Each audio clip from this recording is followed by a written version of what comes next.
Assalamualaikum warahmatullahi wabarakatuh. Perkenalkan nama saya M. Pasmajansa dari Teknik Geologi Universitas Sriwijaya angkatan 2018.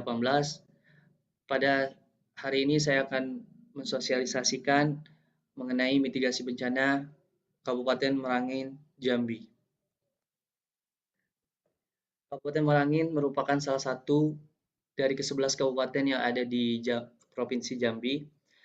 Berdasarkan uh, jumlah penduduk pada tahun 2018 sebanyak 383.480 jiwa atau meningkat sekitar 1,48% dari tahun 2017 dengan luas wilayah sekitar 7.679 km persegi.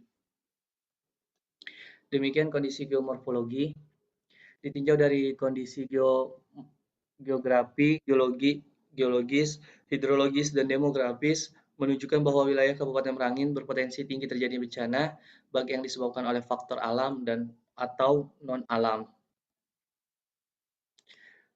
Karena tingginya resiko bencana yang terjadi di Kabupaten Merangin, berikut ini adalah berdasarkan data kejadian bencana yang dihimpun dalam Data Informasi Bencana Indonesia (DIBI) dan laporan bencana BPBD Kabupaten Merangin, bencana yang pernah terjadi di Kabupaten Merangin selama tahun 2004 sampai 2018 adalah banjir bandang, banjir, tanah longsor, kekeringan, angin puting beliung, kebakaran hutan, dan lahan. Namun yang paling banyak terjadi di Kabupaten Marangai itu bencana banjir, sehingga pada sosialisasi ini kita akan berfokus pada bencana banjir. Karena seringnya terjadi bencana banjir, kita tentu harusnya tahu penyebab terjadinya bencana banjir. Bencana banjir disebabkan oleh tingginya curah hujan di hulu sungai. Hutan di hulu sungai banyak ditebangi, padahal hutan berfungsi sebagai unsur hidrolis, penyimpanan air, dan orologis pengatur air di musim kemarau. Karena banyaknya penebangan hutan, sehingga di Kabupaten Marangai tidak ada penyimpanan air dan tumbuhan atau hutan sebagai pengatur air. Inilah yang menyebabkan rentan sekali terjadinya bencana banjir. Berubahnya fungsi hutan dari hutan lindung menjadi hutan produksi, beralihnya fungsi hulu sungai dari kawasan resapan air menjadi kawasan permukiman, beralihnya fungsi hulu dan aliran sungai menjadi area perkebunan dan pertanian, menyempitnya aliran sungai akibat pembangunan yang bertambah ke arah bagian tengah sungai, sungai yang semakin dangkal akibat kuatnya erosi yang dibawa oleh sungai berupa material lumpur, pasir, kerikil, dan kayu hasil penebangan liar. Masyarakat banyak yang buang sampah di sungai sehingga sungai terhambat dan terhalang oleh sampah yang menumpuk. Ini merupakan salah satu faktor yang paling besar penyebab terjadinya banjir. Tanpa kita sadari, namun ini merupakan faktor yang kita sebabkan, yang kita berbuat sendiri sehingga terjadinya bencana banjir. Langkah dalam mitigasi bencana banjir yaitu pengawasan penggunaan lahan dan perencanaan lokasi untuk penebangan fasilitas fasilitas vital yang rentan terhadap banjir pada daerah yang aman, penyesuaian desain bangunan di daerah banjir. Sebaiknya bangunan itu rumah dibangun secara bertingkat. Pembangunan infrastruktur harus kedap air, pembangunan tembok penahan dan tanggul di sepanjang sungai, pengaturan kecepatan aliran, permukaan dan daerah hulu sangat membantu mengurangi terjadinya bencana banjir. Pengerukan sungai, pembuatan sudetan sungai baik secara saluran terbuka maupun dengan pipa atau terowongan dapat membantu mengurangi risiko banjir. Pembuatan tembok penahan dan tembok pemecah untuk mengurangi energi ombak jika terjadi badai atau tsunami untuk daerah pantai. Memperhatikan karakteristik geografi pantai dengan bangunan pemecah gelombang untuk daerah teluk, pembersihan sedimen, pembuatan saluran drainase, peningkatan kewaspadaan daerah dataran banjir, desain bangunan rumah tahan banjir, baik dari material tahan air, fondasi kuat, dan lain sebagainya.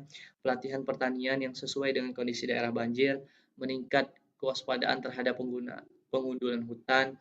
Jadi kita bisa mengantisipasi dan menjaga-jaga bagi para oknum yang ingin uh, menebang hutan secara berlebihan, pelatihan tentang kewaspadaan banjir seperti cara penyimpanan, pengudangan perbekalan, tempat istirahat tidur di tempat yang aman, daerah yang tinggi, persiapan evakuasi bencana banjir seperti perahu dan alat-alat penyelamat lainnya.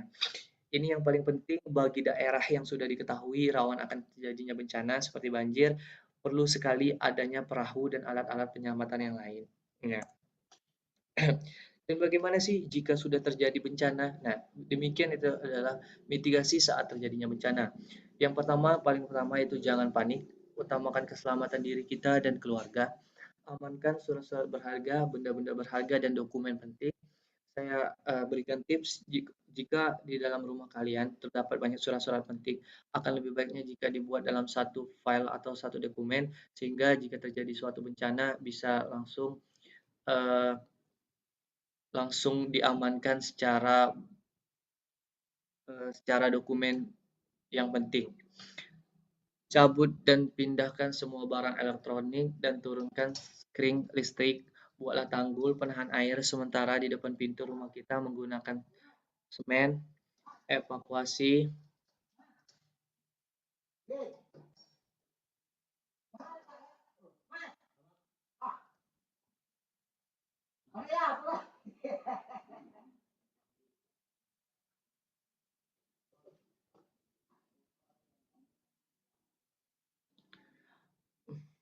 baik, mohon maaf ada kesalahan sinyal. Saya lanjutkan. Cabut dan pindahkan semua barang elektronik dan turunkan skring listrik supaya tidak terjadinya konslet. Buatlah tanggul penahan air sementara di depan pintu rumah kita menggunakan semen. Evakuasi keluarga ke tempat yang aman. Ikut mendirikan tenda pengungsian dan pembuatan dapur umum. Ikut terlibat dalam pendistribusian bantuan. Mengusulkan untuk mendirikan pos kesehatan karena ini sangat sangat dibutuhkan apalagi bencana banjir sehingga orang yang lanjut usia dan anak-anak mungkin rentan sekali terjangkit penyakit.